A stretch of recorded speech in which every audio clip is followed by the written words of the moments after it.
that all of the experiences are similar but different depending upon your particular life experience. Is it not? That's absolutely correct. For example, Crystal has a very religious experience, but her experience is also a tunnel and choosing to return to life.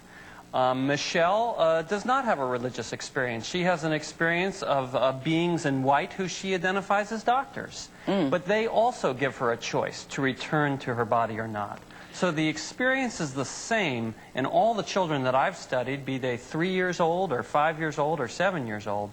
And yet it's different depending on the life circumstances of each family and child. I find this interesting that children have guardian angels. They go through this and they get the experience, with the exception of Michelle, who out of the 3 here today. But some children have guardian angels, obviously, and some don't. That's absolutely correct. Many children have this kind of a guardian angel.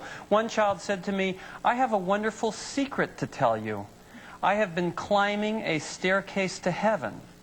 Another child didn't have a guardian angel, but had a family pet who helped him in his journey through that same tunnel to heaven. Well, even in the movie Flatliners, one of the characters says this is just brain waves, you know, the electricity of the brain waves at the moment of the impact of death, or when you're, you know what I'm saying? That's exactly what I thought when I started my study. The whole purpose of my study at Children's Hospital in Seattle was to identify what drug caused these experiences, right, or that it's to some prove hormone that these or were something released in the brain. Exactly. Right?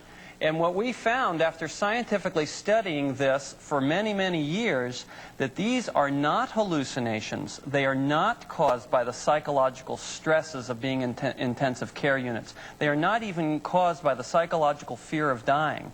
But rather, they only occur in people who have actually been resuscitated from cardiac arrests or have had close brushes with death. But not everybody experiences this. I've done shows, and there are millions of people out there who've been in accidents, who've had horrible things, who've gone unconscious, who've been in comas, and they didn't experience one thing. And the reason for that, interestingly enough, is that it's not drugs that cause these experiences. It's the drugs that we use in resuscitation that cause people to forget these experiences, particularly Valium, which is commonly used in cardiac arrests, which then causes amnesia.